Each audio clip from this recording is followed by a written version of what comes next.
How are you all getting ready for Children's Day celebration? And if you are a student of 8th to 12th, any class, even primary classes, and looking for a good speech on this occasion, remembering, commemorating Chacha Nehru, रही हैं अंशुल 8वीं class की, जिसका आज birthday भी था.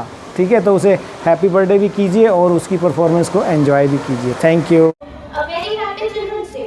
I am Anshul from class 8B. Today I am going to tell some words on Children's Day. I would like to start my speech with a beautiful thought. Every child is a different kind of flower, and all together make this beautiful garden. Children's Day is celebrated on 14 November every year in India. It is the birth anniversary of Pandit Jawaharlal Nehru. He was the first Prime Minister of independent India and a great leader. Pandit Jawaharlal Nehru loved children very much, and he was fondly called Chacha Nehru. Because of his love for children, his birthday is celebrated as Children's Day. Children's Day is also very